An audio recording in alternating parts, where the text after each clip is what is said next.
I'm Anna Mongan from Lindum Exercise Therapy, and we also have Shane from Active Edge Sports Therapy. While we're on the subject of marathon training, don't forget that we both offer a package of coaching programs. So if you're thinking about doing a marathon or various distances of running, then please get in touch, and I'm sure between us we can find a package that would suit you. So now I think, I'll hand over to Shane, and he can introduce our guest for today.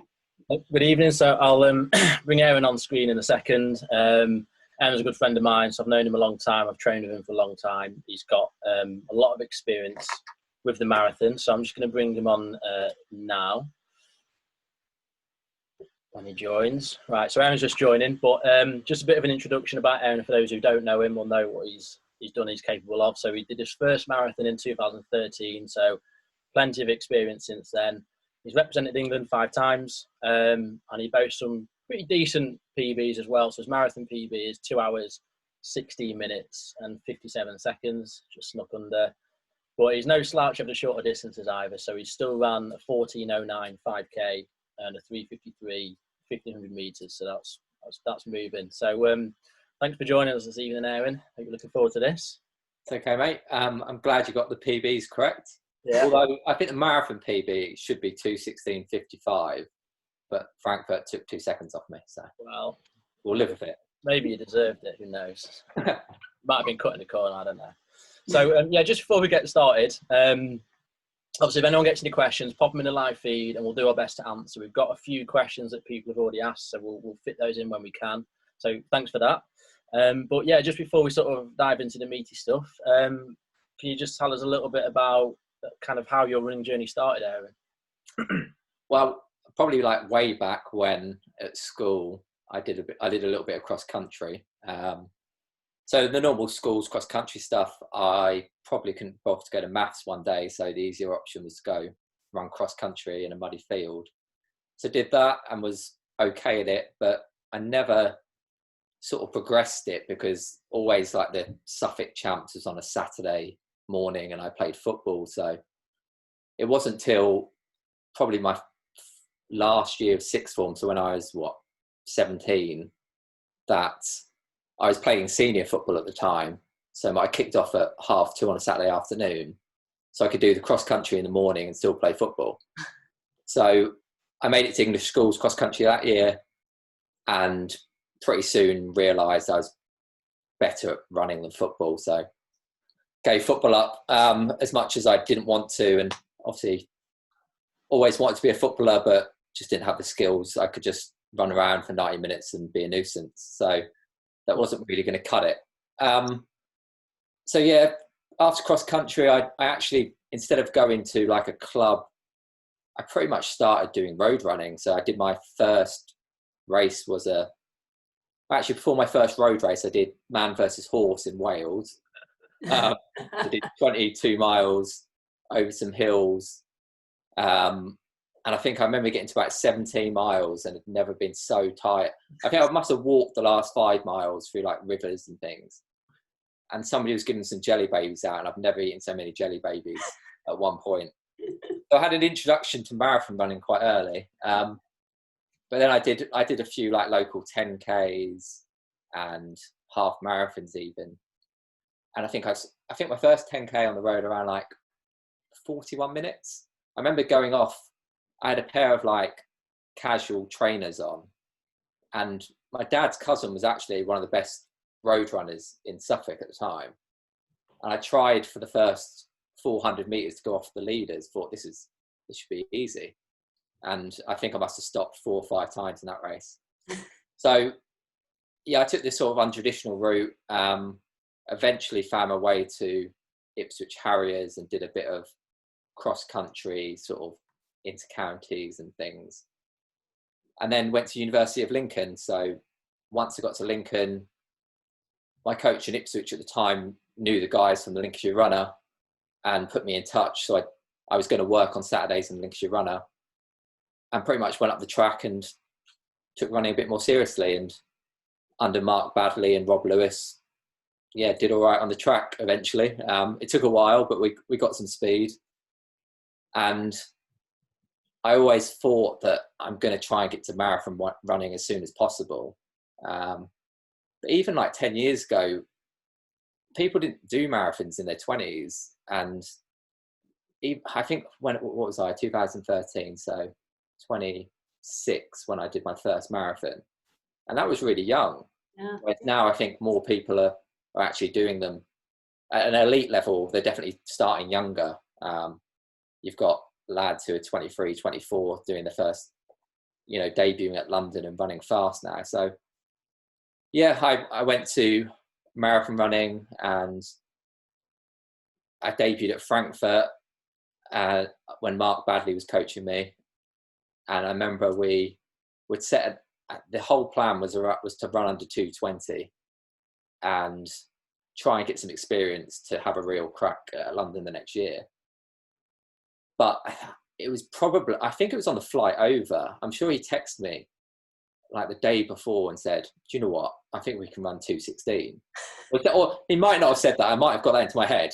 And I got that sort of paranoia that, I can run quicker, and sort of got a bit of goal creep and ended up going off, 2:16 pace, but got to 30k, and the race it was a long way in. I mean, I ran 2:22, which is obviously still good, but it was the hardest. That was the hardest marathon I've done. And that was your first one, was it? First one, yeah. Yeah. Okay. So yeah, that's a little run through of running in probably the most succinct way I can. And I think a comfort for most of us to know that even at your level, we all go out too fast. We all think that we can do it, and it comes back to fire. So it's just worse when it always happens that you get within a week of the race and you all of a sudden think, even though I've been training for 12 weeks, I've been doing this sort of pace, and you get in your head that I can go quicker than that. And then all of a sudden you've convinced yourself that you're quicker than you're probably capable, or maybe not capable of, but yeah, it's just not the way to run marathons, I found out. I suppose with the marathon, it's so unique because it's such a step up from your next conventional distance. The fatigue you can slowly build up and accumulate during a marathon is a lot, and it's not a linear thing either. It's exponential. So I guess you might be feeling good at 10k, even at 20k, 25k, you could be gone. That's probably the most sophisticated question I've ever had from you, Shane. But 2 long words in there. With the marathon, I suppose on my first one, I can remember thinking, you know what? If I blow up at 35k, I can still run 5:30 miles, for the last 4 or 5, and I'm going to lose a minute maybe, but I'm pretty sure my last 2k that day was close to 7-minute mileage, so almost 2 minutes per mile slower than I was running early in the race. So those slow miles can really add up, and you can add some time back on that way. Yeah. So if I remember, I might have a question on this specifically in a bit, but I'll wait for that. So we'll get into the first topic. So obviously the 2 topics we'd talk about tonight, what Anna said, is basically training and racing, which, well, I mean, it covers a marathon. But from the training point of view, obviously there's a lot of people think have a lot of different ways to train. People find ways that suit you. So, I mean, we know obviously week on week is different, and it should be. But what does a typical week or 2 week, 10 day, 12 days, however you have it, what does a typical kind of small block of training look like for you? I mean, as you know, I mean, I've always been one who does loads of miles. I'm quite lucky in the fact that because I'm probably a bit of a shuffler and don't waste a lot of energy, don't have a lot of bounce and spring, there's not much that actually probably goes wrong in my gait to cause injury. So I can get away with doing lots of miles and pretty robust, and done that for probably 10 years. So when I went to marathon training, I didn't really change. Initially, I didn't change too much. So we're still doing 120 mile a week, which I know for a lot of people sounds quite a lot. But it does. If you're running twice a day, almost every day, it soon adds up. And so 120 12-ish mile a week originally, and we probably on a Tuesday did some track work. And I remember for that first on a Thursday we did some sort of tempo marathon pace stuff. But instead of maybe being a bit more sensible and breaking it up, we pretty much in that training plan went, first week we'll do 10 at marathon pace, 10 miles at marathon pace. Next week we'll do 12. Next week we'll do 14. And eventually, like I think 3 weeks out, we were at sort of, let's do 30k at marathon pace. I pretty quickly found that doesn't work for me. I'm wasting my marathon 3 weeks out from the race. I'm getting so fit so early on, and sort of leaving all your running out before you hit race day. So more recently, I've been coached by Nick Anderson for 5 years now, and our training cycle for a marathon is always, I can probably tell you before he sends me over what he's going to tell me. So we usually work off a 12-week block for a marathon, and usually the first 2 or 3 weeks is just sort of base type miles, some longer sessions, but nothing too intense. Then the real intense work probably is from 9 weeks out till about 3 weeks, 2.5 weeks out. So you have that big 6-7 week block of training where that's where I'm hitting 120 mile a week. And usually Monday, that's 2 sort of recovery type runs. So in the morning, now I'm working from home, I can do my longer run in the morning. So I do sort of 10 miles in the morning, then 5-6 in the evening. But that's pretty slow for, relative to my marathon pace. So I'm often doing those at sort of around 7-minute miling, which if my race pace is 5:10s, 5:15s, that's a minute 45 per mile slower than marathon pace for those easy runs. And sometimes it might be even like if I go out for a run in the morning with a couple of people I coach in Stamford, we might run 7:30s. So it's just easy. There's no real thought process behind it other than let's just run easy. Then Tuesday will be a sort of 10k type session where I try and do 8 to 12k of 10k efforts type stuff, 5-10k effort type stuff, which might be something as simple as 10 by 1200 or 10 by a k, or it might be a block of threshold. So let's say 2k at threshold, 10 400s, 2k threshold, 10 400s. So sort of a typical interval session. What do you class as threshold? So would that be? The threshold, yeah, for me is roughly it should be 10 mile effort, what I can hold for an hour, but usually it's probably a bit slower than half marathon pace. I really struggle to hit anything close to half marathon pace in my threshold sessions. So the people that do, it's great for them, but it might be a little bit too hard. Do you feel like there's anything in that with, the sheer amount of miles that you do? Do you think it's just you're running a lot on, I say tired, but reasonably tired legs, or you not think it has anything to do with that? No, because I've tried less miles and I've felt worse for it. So, okay. I mean, you've got to find what's right for you, and I think definitely more miles is right for me. I know people who run really well off 60, 70 miles a week and run quicker than I do, but I can't do it. So I think it's just, I suppose I struggle to get really up for sessions if I'm on my own. Often I'm running around a cricket pitch, as you know. How many laps have you done of Stamford cricket pitch? 2,700 odd the other day, which is, it's like 800 miles. But I suppose I try to work off heart rate for that threshold more than anything. So I know my threshold heart rate is 168 to 172 for me. And I literally try, I don't look at it all the time, but I'll work to an effort and I'll look at my watch, and if it's sitting at 170, I'm like, great, keep that effort. That's pretty much what I do with the threshold type stuff. So yeah, if that's a session in the morning, then I'll do another easy run in the evening.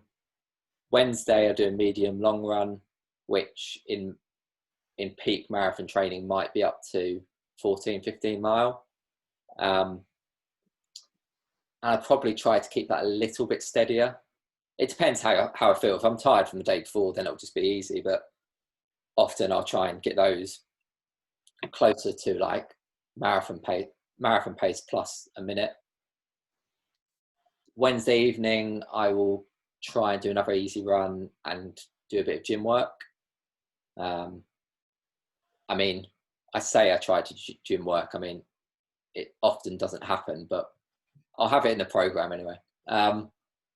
Thursday, at the moment now, is an easy day. So, I mean, Nick writes in the schedule, have a rest, but I never have a rest. So I'll probably do 35 to 45 minutes of easy running.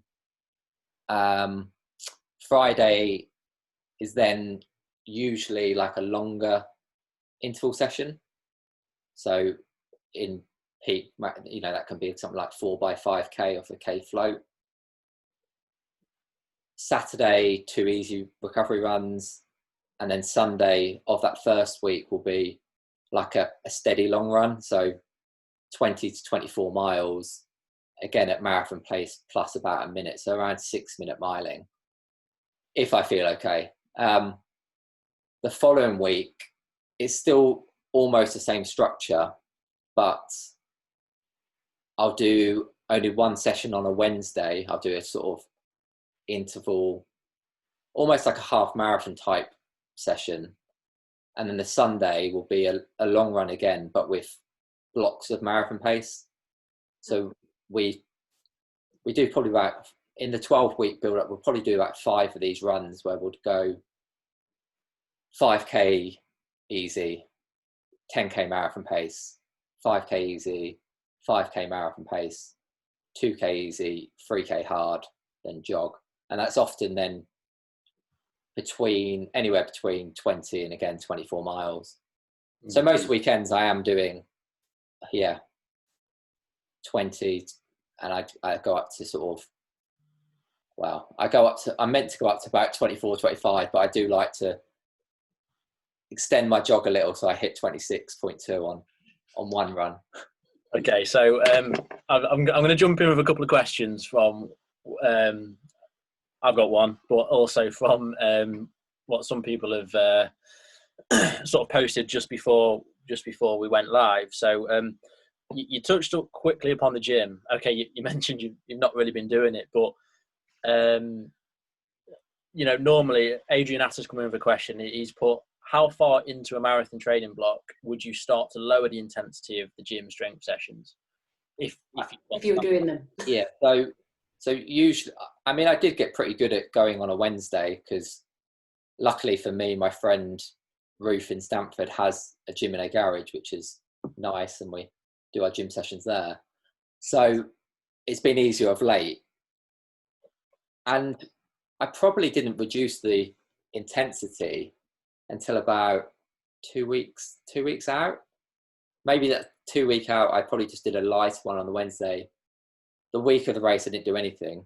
Obviously, you had Rich Blagrove on the other week, and I actually asked him that question, and he actually sort of hinted. I mean, he was speaking more about probably 10Ks, etc. But you probably can keep it in and just lower the intensity of race week. But I'm going to try this block and go Wednesday, Saturday. So 2 times a week, and keep that sort of intensity all the way through until the week before, really, when I'll lower it down. Okay. It's not much gym work either. I mean, it's nothing huge. It's all I've got no background in gym. I know basic exercises, so I literally do squats, deadlifts, some hip raises, all your just basic functional stuff, and I do a bit of core work. So it's nothing too technical. No, but key exercises for runners, really. They're all, you know. Yeah, hopefully, yeah. But that's what we try. Okay. Good stuff. Anna, do you have anything to sort of jump in on? The only thing I did want to ask about actually was related to your training schedule. Is you said that you do it in like a 12-week block. Yeah. But what are you doing before that 12-week? Because I'm conscious that some of the viewers will be, you know, coming from maybe running a park run 5K sort of distance and want to be doing their first marathon. But yeah. So before you do your 12-week block, what are you do? You know, what does it look like before that? So you're doing nothing. Yeah, I'll typically, at the moment, I'll be doing two. Yeah, I'm never doing nothing. I'm always busy, as Shay knows. I try and do 2 marathons a year at the moment. So often I'll do a European marathon in October and then London in April. So you've almost got 6 months in between the two. So typically after a marathon, I like to take, I actually don't, I don't really take a break, but I run easy. So I'll probably spend 2 to 4 weeks just running easy, just getting back into running. And then I suppose from about 5 months to 3 months out from the marathon, I'm often trying to do it speed work. So I'll work on 5, 10K VO2 max type stuff. Yeah. And usually that 8 weeks before the 12-week block will involve a lot of hill work. So I'll do a lot more sort of explosive, like, yeah, more intense intervals just to try and get some speed in the legs. So when I go into marathon running, hopefully that marathon pace feels a bit more comfortable and my running economy is a bit better. Yeah. I mean, I sound like I'm Nick speaking because this is what he tells me like every week. So yeah, if I repeat what he says, it's ingrained in me now. It's good advice filtering down, isn't it? As long as exactly. As long as I don't get his quotes out, I'll be all right. Maybe get a couple of days later. We like Nick's quotes. Yeah. So that actually goes next into sort of my question. I mean, obviously, I know you've come from a background of doing track sessions, 1500s, up through to 10K. So you, whilst obviously you've always had this flair for longer distances, you have come from a middle distance racing background, really. I mean, kind of 2 questions in one. One is, you know, how important have you found that for marathon running? But then also, like going through your typical sort of 2 weeks training, there's quite a lot of variance of pace, like each day through the whole 2 weeks. You know, have you tried anything different? Does this sort of ratio of fast to slow or fast to marathon pace work? Does that change as you get closer to the marathon? And also, you know, do you value the mixed pace stuff? About a million questions there. Yeah, I suppose going back to the track work, I find for me, I lose my speed very quickly, and all that work I'm sure it's had a benefit, but if I was to, you know, say we used to do 10 400s, as you know, and so I ran 3:53 for 1500, and which is 62 second laps. 10 days before that, I did 10 400s, where you're meant to hit your 1500 meter pace, and I think I averaged 63 and a half. So I didn't even hit my 1500 pace. So I've never had in sessions the ability to run fast, or you know, relatively fast to what I'm racing. So I don't think that speed has benefited me at all. And certainly when we do it now because I seem to lose it so quickly. It's important to get that speed in before we go into the marathon block, because then it sort of does sort of have a relevance. I think the good thing about the change in my training has been that Sunday run when I'm mixing marathon pace in. Because I said before that when I initially started marathon running, I did massive blocks of almost 30K of trying to hit marathon pace, which just leaves you so tired. You need such a long recovery afterwards that you can't get into the next. You're probably not recovered for 10 days. So what I find with these blocks of marathon pace is you do recover fairly quickly. I've done sessions probably 2 days after that. And I think that's been the most beneficial aspect of the change in my training, is doing the marathon pace stuff with float recoveries. Yeah. So for me, if I'm running a 5K block of marathon pace, say I want to hit 16 minutes, that's always been okay. I've always been able to do that for the last sort of, 5-6 years. The hard bit has been doing that float in between and then going back to 16 minutes. So I remember when I first started doing this float recovery, which for people who don't know is almost trying to keep an effort but recover. So say I used to be running 3:15 per kilometre. That float recovery for a K or 2K used to be at 4-minute pace. Whereas now in the last block, I was doing with somebody else, we were running 3:30 per K for those floats and feeling easy. So I've noticed I've got a lot better. So my running economy is obviously improved by doing those types of session. So I'm now a lot more comfortable going in and out of pace, basically, which is important for race day, because unless you've got your own pacemaker, which never happens, and they never run even, unless you've got like an electronic pacemaker, you're never going to have an even race. So you're going to need to go below marathon pace and above it. So if you're not doing that in training, then I think it can really hurt you on race day when you do go off too hard, which you inevitably do. Then you hit oxygen debt or whatever it may be, and you can't recover. So I think those Sunday runs have definitely helped. Good. I guess the float as well. It's a really and see people do wave tempos and things like this. Yeah. It's a good way to encourage the body to sort of, at least early on in your training, to use the waste, the markers of waste that you've built up, basically to use that as energy, and it's almost provides that stimulus to force your body to recover better. So it's a really good way. I mean, I always recommend a lot of people try it, no matter what the ability. Just give it a go and see what it's like. I suppose the other benefit of doing it is I often try and take my nutrition on board during that float.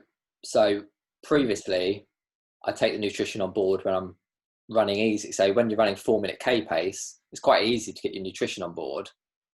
But when you're running quicker, it's harder. And that's what happens on race day. And I used to get to race the drinks tables at race day. I used to really struggle to get used to trying to drink and run at speed still. So it's definitely taught me to be able to, use nutrition during a race better. Yeah. Interesting. So, just to sort of move through this sort of the training section. What type of session do you find most enjoyable? Always the long run sessions for me. I love doing big sessions, like long sessions. So probably my favorite is like 4x5K off a K float. So you're almost doing 24K of effort. So over nearly 15 mile of effort. And then I'll often do a 6-7K warm up and cool down. So I'm getting 23 miles done, but running pretty quick. I do cheat a bit because from here I run from Stamford out to Spalding one direction with the wind, use a little bit of downhill, and get the wife to pick me up. And I've done that a number of times. But I don't know what it is about the long run. I've always enjoyed long, harder runs. If you're feeling good. When you're not feeling good, they're horrible. And I really don't like any fast stuff on the track. I remember, because in Peterborough there's a coach called Paul Larkins, who was I think he's still like 5th on the miler list or something. He's a really quick runner. And I'd done London, so it was about May time, so I'd just come off the back of the marathon. I'd gone up the track and thought I'll just jump in with their session. So it was like a load of 16, 18-year-olds. and they did 2 lots of 2x400 with 30 seconds between the 400s, and then you had like 10 minutes between the blocks. And that second 400 so running flat out for 2 400s, and that's me flat out, so it's not even that fast. It was the hardest thing I've ever done. So yeah, if I'd never do an 800 meter race. Never. That's interesting, actually, because we've had a question in from Scott Jones, and I think you've probably more or less answered it already, but I'm going to ask it anyway. He says, would you consider a return to the track? And if so, what would be your preferred race distance? You know, I actually like the track. I do like, as people have seen, I like running in circles and doing laps. I don't get bored of it. So I think what I do want to do is get back to 3,000 meter running at some point, and I was going to this summer, and try and run a PB over 3,000, because when I did my 3,000 meter PB, I can remember feeling like sick for the whole race. So I don't think I've done my fastest time over 3,000. I don't mind 5. I think I prefer 3,000s to 5,000s. I think 5,000 is a tough race because you've got to really concentrate for a long period of time when you're running at your limit. So yeah, I'd like to do a few more 3Ks, and then 10,000 on the track. I think I've got some unfinished business at too. Yeah. Interesting. We'll look A little diversion. I'll let Shane get back to the training schedule question. So interesting. So yeah, back onto that section. We're moving through this nicely. So I'm going to sort of merge 2 questions in one. And I mean, the first one is, you know, you've outlined how much you do. You do a lot of quite quite high load sessions, high mileage. How do you recover? But just before you answer that, how do you handle what you do with other elements of life? So, I mean, we know you're not a professional athlete, you know, full-time job, wife, newborn kitten. Baby on the way. So, first of all, yeah, recovery. And second of all, life. I think recovery-wise, I've always tried to, after I've done a hard session, I always like have some form of protein drink and food within sort of half an hour of doing it. So I've talked to enough nutritionists and enough coaches to now know you need to recover after a session, otherwise there's no point in doing it, because you can do all the sessions you want in the world, but if you don't recover, you're not improving. So yeah, I try my best to get some sort of protein in straight up. Usually, even something like chocolate milkshake. I have loads of chocolate milkshake after a hard run, and then I'll try and get my meal in as soon as I can, really. But it can be tricky. Like if I go up to Lincoln for a track session after work, and we're doing our track session, we used to do them at like 7 o'clock. I'd be driving back to Stamford at 8 o'clock and not get back to 9, 9:15. Then it is more difficult, and it's hard to have a full meal at like 9:15 in the evening. So I just try and do the best I can, really. Just try and get some sort of food in, some sort of protein in as soon as possible. And then the following day, my recovery runs always have been quite easy. So I am recovering while I'm running this. I mean, we're a weird breed, us runners, that we have convinced ourselves that we can recover by doing a double day of 15 miles. But yeah, I run slow enough that I'm not causing myself too much, not doing too many consecutive hard days. So I am running. And then the other thing I have worked on in the last few years is sleep. And I've always been pretty good at getting 8 to 9 hours sleep. I'm lucky that my wife sleeps for like 20 hours a day. So I think she's listening downstairs, so she'll probably come up and off, mate. She's she's pretty good at sleeping. So especially like, because she used to work away a bit and have to wake up early, so we could almost go to bed at sort of 8, 9 in the evening, and I could get sort of 9, 10 hours before 6 o'clock in the morning. So yeah, I've been pretty good at sleep, and I also I work fairly close to where I live, so I don't have to wake up too early to run. So my morning runs are typically at 7:30, so they're not early. So I do get that sort of full recovery in, because I think I've done a few runs at 5 o'clock in the morning when I've had to go to London, and they're horrific. I don't know how anyone does them. I think I struggled to hit like 8-minute mile in. So yeah, I'm quite lucky, and I do have a full-time job, but they're very flexible and they let me run when I need to. So I don't sort of have to force any running into the schedule. And I haven't got a child yet, so my sleep has been okay. So we'll see what happens after October. Yeah, interesting. The kitten's not bad enough. I've just not jumped on the screen yet, to be honest. So yeah. Well, tutor wise, we're waiting for that to happen. Yeah. Okay, good. Anything to add, Anna, before we move on to the taper? No, but I did notice there was another question which sort of ties in with you talking about recovery there, Aaron. So Tammy has asked, with all the miles you do each week, do you think that you might be overtrained? Do you ever feel like you're overtraining, or have you got that balance with the Yeah, I suppose that there's definitely times when I do feel overly tired, and it's hard to know, because I mean, it's, even for coaches, it's hard to know when you've got an athlete whether they're tired from doing the training that you want them to do, or they're overly tired. It's very hard to even tell. And what I try and do is have regular blood tests. And I've always had issues with my ferritin and iron. So if they're low, then I usually know, because I'll do a session and I'll feel horrendous, and I'll have the blood test and it'll tell me quite quickly, and then I will ease off for a few days or a few weeks. But I've never felt like, chronically fatigued from overtraining. I suppose the other indicator would be getting injured or having stress-related injuries, which I don't tend to have, so I've never had. I think I've had one running injury in the last 10 years, so I've been quite lucky.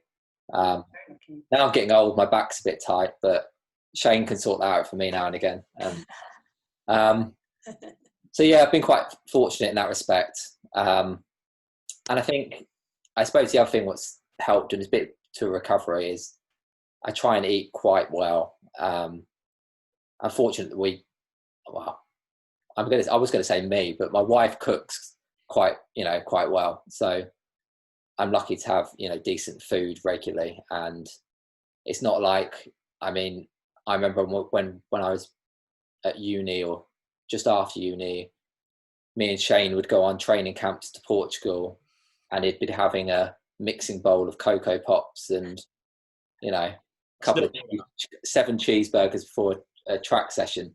So yeah, I try to keep on top of nutrition in a way that's healthy, I suppose. I don't try and overthink. I don't measure calories. If I'm hungry, I eat. If I want chocolate, I eat chocolate. But I just try and be sensible and get the right amount of good stuff in that I need for training. Yeah. Nice. So moving on to the taper, how important do you find the taper period? I think it's quite crucial, that last 7 days, because interestingly, I've tried a few tapers now, and I've sort of settled on one which seems to work best for me. So initially, I think initially I had almost like a 3-week taper, which was far too long for me. And I felt awful the week of the race. I felt so sluggish, so didn't do that one again. Then I tried carb depletion, which again, I'm not the best. I'm not the happiest person on the best day. So you can imagine me with no carbs in the body. I remember sitting at work. I couldn't focus on anything all day. All I wanted was a potato or something carbohydrate, and just eating fish and eggs for breakfast, sausages and meat for lunch, and yeah, that was hard. and it had no real benefit because I didn't really race that well off it. So I did that a couple of times, and then I think it was probably when I moved to Nick that he said, look, you've just got to do something that you need to feel good the week of the race. So whatever you do, just you just concentrate on feeling good rather than following what somebody else has done. So I tried running steady the week of the race, and that was okay. I think I ran about 2:18, and I ran the week of the race. I ran nothing slower than a 5:45 mile. The day before, I ran park run my mum was living in Romford at the time. I ran like 15:30 for a park run the day before, so quicker than marathon pace. I didn't warm up, I didn't cool down, just did that, then went home and got ready for the marathon. And I think it was okay, but I still wasn't doing the times that I thought I was capable of. So again, I was pretty sure there was a better way to do it. And now we've gone to almost only like a 10-day taper. So I'll do my last session 10 days out, which is always, it's about a 25k run, where I think there's 2x5k at marathon pace, and there's a 2k hard in that. So sort of 12k of effort, 12k of easy running. So we do that 10 days out. Week before, just do an easy sort of 80-90 minutes. That's the Sunday before. And then run pretty easy the rest of the week, apart from Tuesday will be a light session. I think I do something like 6 times 800 at 10k pace. So nothing too hard on the body, just trying to run fast and feel good. And then Thursday I'll do 2 mile at marathon pace, or more marathon effort. So it's often quicker. It's usually a bit quicker than marathon pace, but just 2 miles off. I pretty much do a mile warm up, mile cool down, so a 4 mile run. And the rest of the week is jogging and a few strides. But it's just trying to feel, that's what makes me feel good more than anything. Nice. So I suppose the lessons to learn are, don't copy anyone, just find what works for you, because we're all different. I know people who, I think Steve Jones did before his world record, he ran, was it a 20k race or something? So who knows? Yeah, that's the secret to the taper. There is no secret, is there? Find it out. So last question on the training then. What do you do after a marathon? So how do you recover from it? Not too well, because I pretty much live on the fact that after London, I've usually saved all my Easter eggs and all my sort of fast food takeaways for the week after London. So I usually have fast food week, and it consists of, Easter eggs after London. So I can usually get through about 3 or 4 of those Sunday evening. Monday is usually an Indian. Tuesday is Domino's, because it's 2 for Tuesdays. Wednesday, chippy tea. Thursday might be Chinese. So live on all that stuff I've missed. I've sort of restricted for that 12-week block at least. That sounds like my diet. Yeah, pretty much based on Shane's diet. But I suppose it's because, as I said earlier, I don't try and restrict anything, but I won't do anything stupid. I'm not going to eat Domino's every week when I'm trying to run hard, because you'll wake up the next morning, you've had about, 5,000% of your salt allowance for the day, and you wake up dehydrated, you're not going to be able to train well. So as much as I love sweets and fast food, I do try and limit that during training. Do you have a period of no running whatsoever, or easy running? In terms of running, usually that week after. I mean, Nick likes to set me 2 weeks of. He usually sends through his schedule like the Friday before the marathon for the next 2 weeks, and it will just be rest. But I'm usually running on the Monday, just jogging. I'm usually pretty sore. It's usually worse actually on the Tuesday. The Monday's okay. The Tuesday's pretty sore. And I just like getting out for 30, 40 minutes, just jogging really. So nothing. I don't do any sessions for at least 2 weeks. I think I've told a few clients that, is it Eliud Kipchoge goes, or the Nike running team, they do a couple of days of easy runs just to see if they've picked up any aches or pains or niggles and how they're actually feeling from the race, and then I think go into like full rest. Yeah, I saw a few guys do that at Frankfurt as well. I think definitely Derek Hawkins and Steph Twell both, I think, did a similar thing. They did the day after the race, like in the morning before breakfast, like 20 minutes. But I saw them start, and bear in mind, Derek ran 2:12, 13. He could barely walk at the start of that jog. And I could see them, because I was eating breakfast, you could see them both, and they both ran like fantastically well. And yeah, it definitely was a shuffle. Yeah. They both went on holiday, I think. Not together. Not trying anything. I think they both went on holiday after that. So yeah, there's definitely something in trying to get some rest in, I think. Okay, good. So should we move over to you, Anna, and move over to so I was going to ask you some questions about race day, and what your sort of typical race day looks like. And so maybe let's start with the prep, really. So the day or two before. So we've talked about the taper a little bit already, and you said about running a bit, but how do you manage your sleep, and what do you generally eat during those sort of key 48 hours before race day?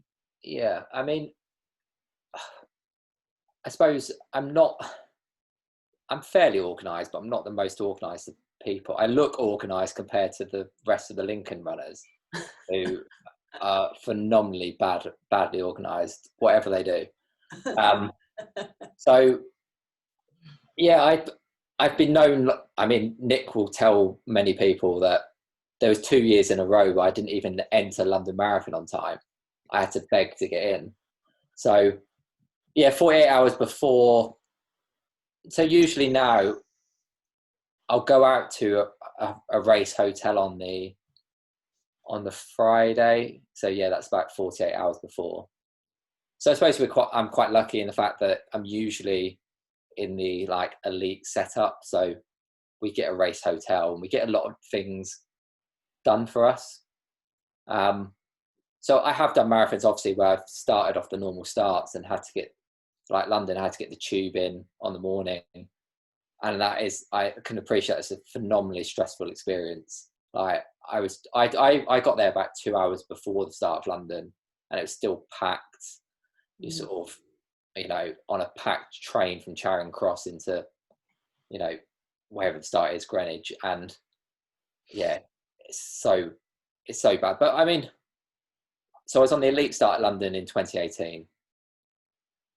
And I say it's better, but the problem was we had to meet in the lobby at 6:30 in the morning of London to get the buses to go to the start, because obviously the ladies go off a long time before the men do, and they come with us, and they have to close all the roads. Yeah. So, we've got a 10:30 start, and we're at the start line at 7:15. So it's also hard on the other side, and that's where I've got a picture of Kipchoge next to me in the tent asleep, or all the Africans were asleep. They got there, put their t-shirts over their face and went to sleep. But yeah, so 48 hours before, I'll go to the race hotel. I mean, I'm probably eating a few more carbs then, but just still your sort of standard meals, but just thinking about, let's get a few extra carbs on board. I'll do a little jog on the Friday, only like 4 or 5 miles. And just try and relax. I don't really get stressed about races too often. Okay. The only one I get stressed about was London that year when I was on the elite start, because I always say to people, like, nobody really cares what I do. You know, I've got some mates who will follow me. They might give me a bit of stick if I run badly, or they might say, well done if you run well. Well, they probably won't say well done. They'll probably just, but they, other than that, nobody's sitting there stalking you really and worrying about your time. So I don't really see the need. I do it for myself. I'm not running for a livelihood. You know, nobody's going to die that day, or hopefully not, but no, I'm not going to kill myself. So just try and relax. Yeah. Hopefully when I come back, the kitten still loves me. So either way, I'm fine. Depends if or not. Yeah. But yeah, so I just try and enjoy it, because yes, a few nerves are useful for race day, but being overly nervous and worrying about every little piece of, have I got my pins? Have I got this gel? Have I got everything done? You work off so much energy that you get to the race exhausted. So just try and take it as it comes, really, as best as you can, and just try and relax. And often on the Saturday we'll have our race briefing, and we'll have to do our bottles. So we have elite bottles, so we have bottles every 5k. So the nice thing is, because the day before the race is so boring, because you're not doing anything, you're sitting in your hotel room. So your one highlight of the day is filling up your bottles and designing your bottles for the next day. That's the fun of marathon running. So yeah, I think I pretty much spend my day like waiting for my next meal, and I will try and eat my biggest meal about 12 to 2 o'clock the day before the race. So I suppose about 20 hours before the race. And then in the evening, I'll still eat a decent meal, but it won't be overly heavy. And it's often at the race hotels, it's just your simple pastas. And actually at Frankfurt the last 2 years, they've had ugali, which is what the Kenyans eat. It's like a carb wheat flour. So that's obviously what makes you run fast. But yeah, just eat nothing. I've just said that I eat something different, but try and eat nothing differently. Yeah. Simple carbohydrates. I stay off the fruit and veg because I don't want any stomach issues the next day. And yeah, generally try and relax. And I've always been pretty good at sleeping the night before a race. Yeah. The thing with Frankfurt is it always falls on daylight saving, so you always gain an extra hour, which is tough because you never trust your phone has got the right time. So you still try and wake up and you're like, is this right? Ask the person we share rooms. It's not like Derek's lying in the bed with me, but he's, you know, is this the right time? So yeah, that's probably the only stressful moment of race day, is getting up on time and trying to get your breakfast in. But again, I've not had any issues with it. I eat my normal breakfast, porridge with a bit of honey. I don't put any, like usually in the day, like normal days, I might have blueberries, but I steer clear of anything that might cause any sort of GI issues. Yeah. And yeah, get to the start in plenty of time and get ready for your little jog. I suppose I just try and limit like things going wrong. So just being in places way before I need to. Yeah. Because then if something does go wrong, you've got time to rectify it. But yeah. What about when you get there? Do you warm up in any way? Do you have any specific drills that you like to do before you get? So usually about 40, 35 minutes before the race, I will take my Pro Plus tablets, which I was in Portugal and we were on like a running camp and there was like a spread of abilities of runners and we were doing like talks in the evening and we're talking about caffeine.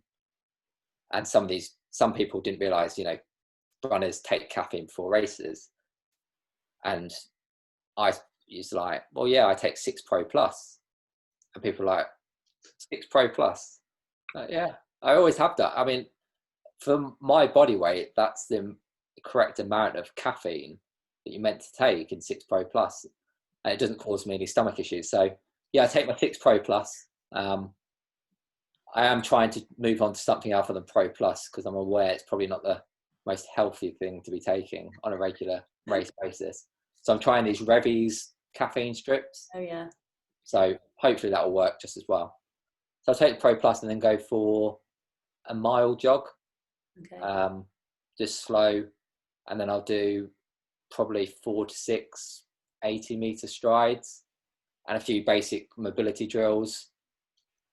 Lie on the floor a bit, do some back stuff, make myself look a bit stupid. If anyone's seen me stretch, it's not the most, natural sight in the world. I'm the most inflexible runner you can meet. So my leg swings don't actually go that high, sort of shin height. Yeah, just try and get a bit loose for the race, and then usually we're over on the start line about 5 to 10 minutes before, and I'll take a gel on the start line, and have a bit of fluid just before the race, and yeah, good to go. Excellent. Yeah, sounds well prepared.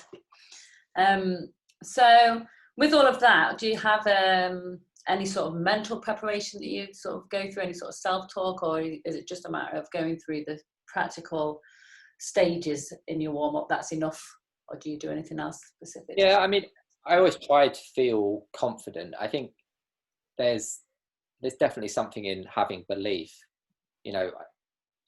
I never want to, you get people who put extreme things out there, like I want to run this time, and there's nothing wrong with that, because having that belief is the only way you're going to do it. I found if I go out there and say I want to run 2:16, I'll probably run 2:16.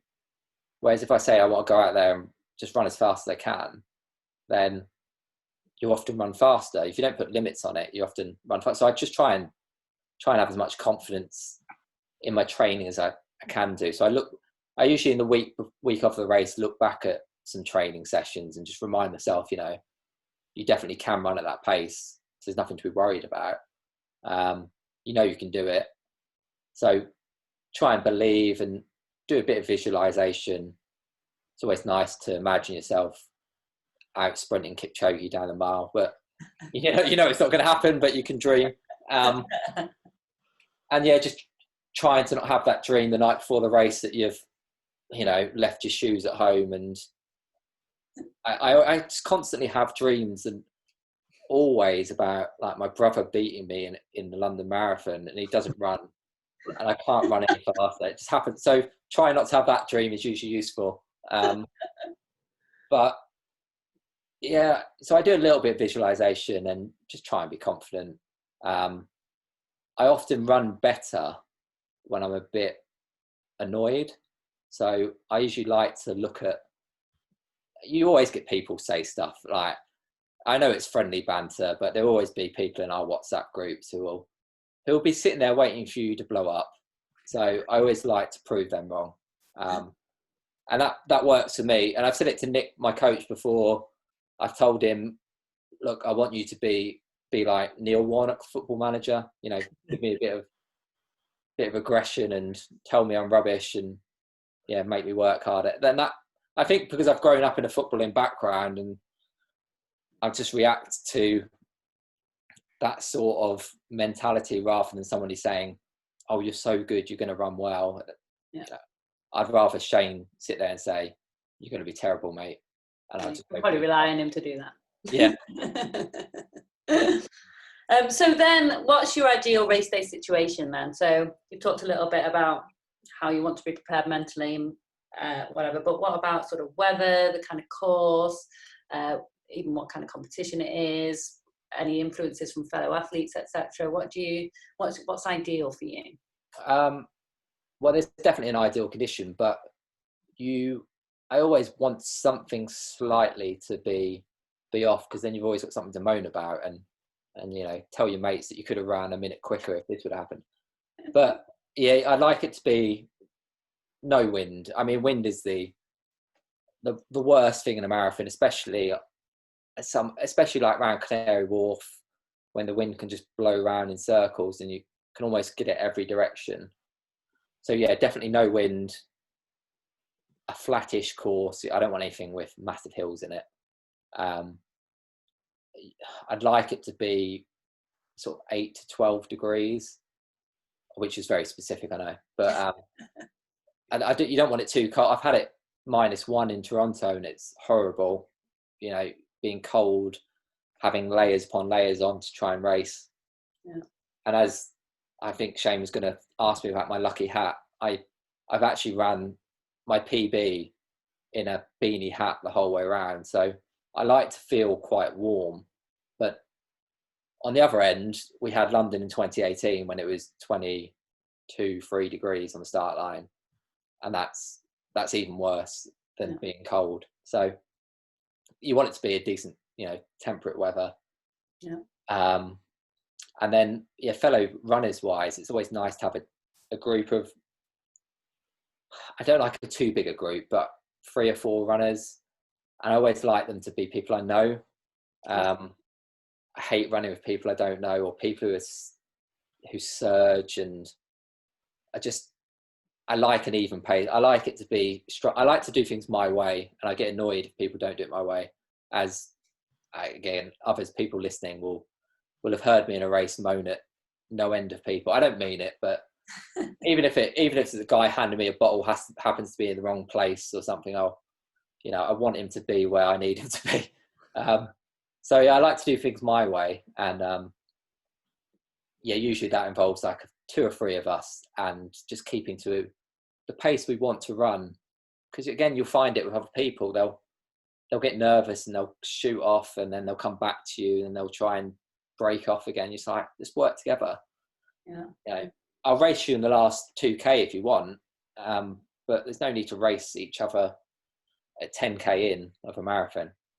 So when I ran my PB, me and another guy called Tony Payne from New Zealand, who lives in London, ran the whole race together. Even we were together with 200 meters to go. Oh, wow. And at 2K to go, he turned to me and said, look, we can break 2:17 if we work together. Mm-hmm. So we were talking and helping each other on the whole way. So that's the way I'd prefer it, you know. Yeah. Give something, you know, we try and help each other. We're not winning Olympic golds here. We're just trying to run a fast time at most races. Yeah. Yeah, brilliant.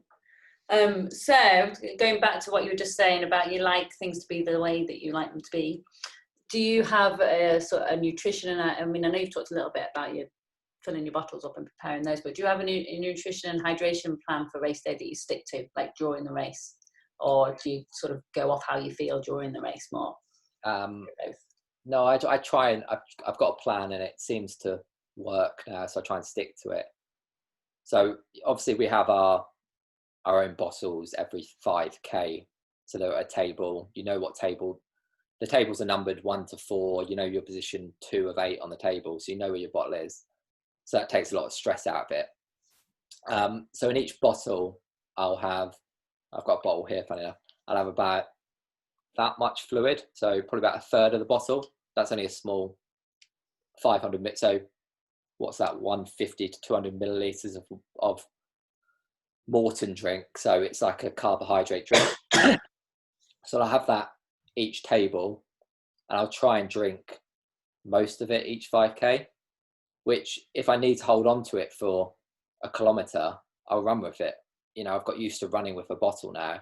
I'd rather get that fluid on board than get to 30K and realise you're out of energy. But I'll also, on each bottle, I'll have a gel taped.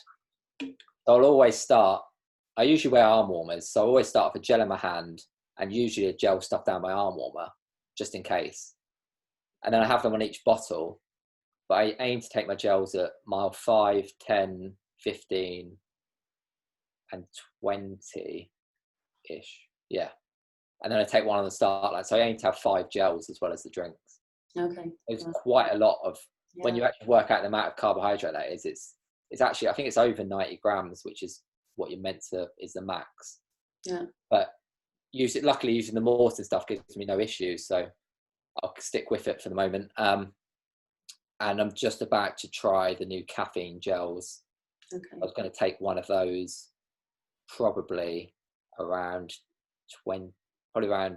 10 miles, and another at 20 instead of the normal gel. Okay.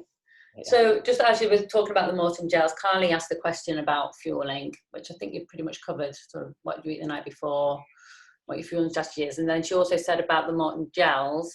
Yeah. But she said also, do you preload with the drinks at all? So I'll have the drink in the hour leading up to the race. So I use the 320, the Morton 320. That I use that before the race and in the race, just because it's the most carb dense version of their drink. So yeah, I will take a lot of fluid on board, but I do sweat quite a lot, so it's probably more relative to me how much I take on board. But I know people really struggle with taking stuff on board, and it's probably one of the keys to feeling good in a marathon is if you can get your nutrition right. Yeah.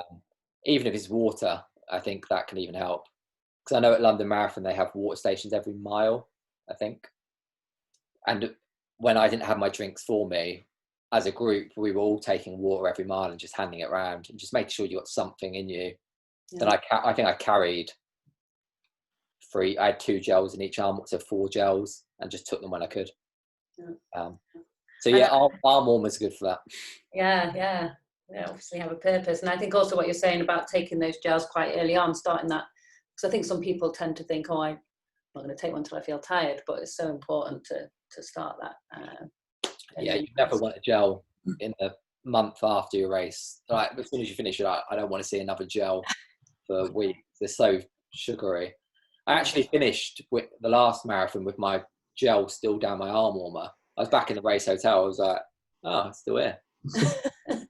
I think as well on the nutrition front. I mean, it's good if you're a seasoned marathon runner to work out your strategy and refine it. But also for those people, if anyone's watching thinking, oh God, I didn't think this much about it.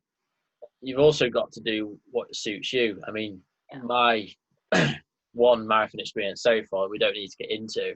It was 2018, and it was so hot on the start line. And I think I had half a gel after a kilometre because we were just held on and this is more, I'm not on the elite like Aaron was. We were held for ages with, no water, and was having water through people near it. So it's a lot of big city marathons. You've got have your own strategy and have a plan, but also almost have a backup plan. Like if you're someone who can't take a lot of carbs on board, then water or even something sweet in your mouth, like just keeping a jelly baby in your mouth, just have it almost like a loose backup plan. And use that backup plan and that refinement to refine your strategy. But then I think as Aaron's pointed out, once you actually get that nailed, it can be another factor of your training and your performance that actually gets you that good time on race day or that goal that you set. Yeah, I think you've got to be flexible with it, because things can always happen, things can go wrong.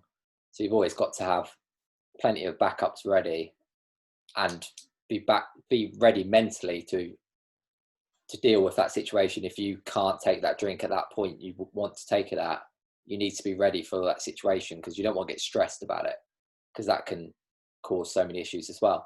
But I think what is critical is take something on board, even if you have to slow down. Like when I reach a drinks table, I'll slow down and make sure I get my nutrition in. Because if I lose a second or two at a drinks table, well, that's nothing. That's 10, 15 seconds over a race. But if I don't get my nutrition on board, I might lose 10 minutes. So, it's just critical, I think. I'm conscious that we are running well over the hour, as predicted. So I think, Shane, did you have a couple of other questions? I've also noticed there are a couple of things in the Lincolnshire Runner previous post. So I don't know, maybe we could come back. I don't know, Aaron, if you're going to have time to maybe have a look at them another time and perhaps just answer that way. Some of the things we've covered anyway, I think. One quick question, if you can answer quickly, was a pre-question. So Sam Stabler asked, how often do you run marathon distance in a 12-week period? Obviously you've covered that you tend to round it up. Why do you round it up? Is there any specific reason? Not really. I think it's just a bit mental, that I like to have done it. It looks nice on paper. I like things rounding up.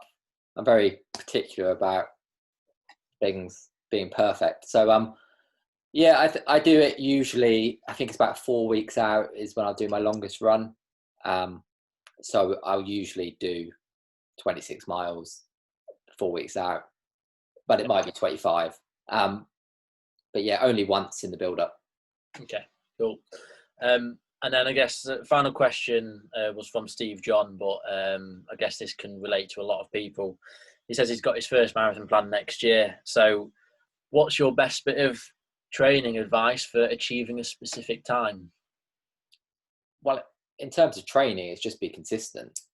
You're much better doing how many weeks you do, 8, 10, 12 weeks of 90% good training than doing 1 week at, or you can't have more than 1 week at 100%, say, and breaking and then ruining, and then being off for 3 weeks. So just being consistent in whatever you do, follow a plan from, a decent coach who can get you to do that right sort of work that you probably wouldn't do on your own. Because even myself, like if I was to set my own training, I'd just put in the things I want to do, and it's not going to get me the fastest time. So, you do need to listen. It is useful to have a good coach and be consistent in your training. And then race day, just try and enjoy it, because you do all that training for race day. That should be the fun part of it. It shouldn't be a stressful day where you're worried about X, Y, and Z. It should be the best part of your training.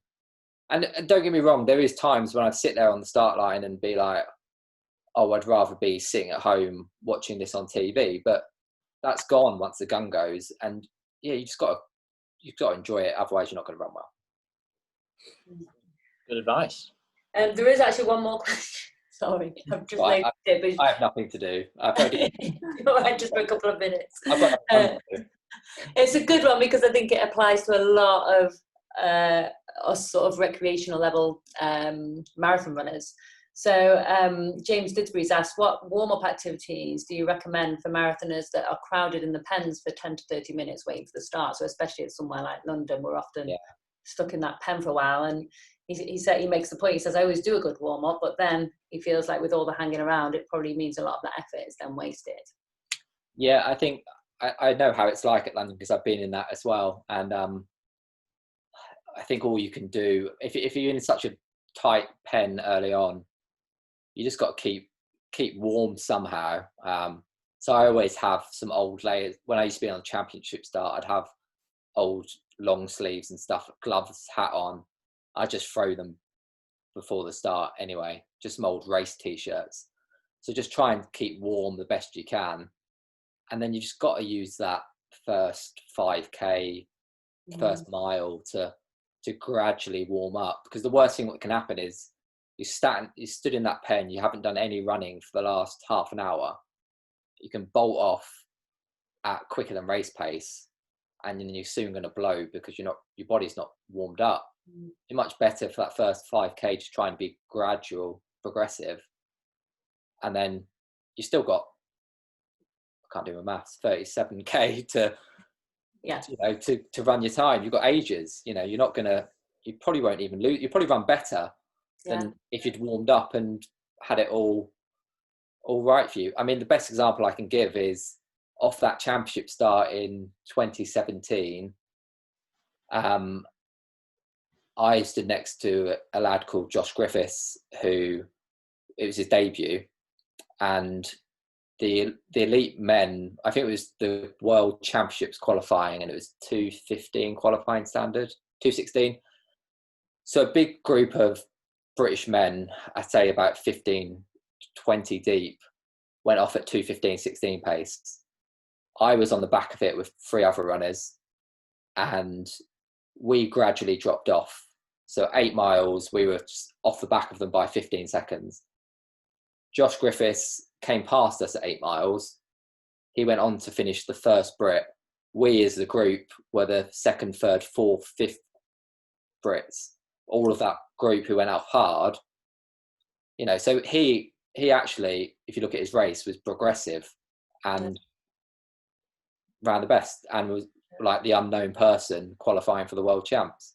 I think Cramming that didn't even know who he was when he came down the finish. So yeah, I think you can get away with it in a marathon, not having much of a warm up at all. That's probably my long answer to a simple question. Yeah, no, that absolutely makes sense. Just to make that answer a little bit longer, and I think to have confidence in what you're doing, if you've done a good enough warm up, I mean, you still need to remember the world's best track runners.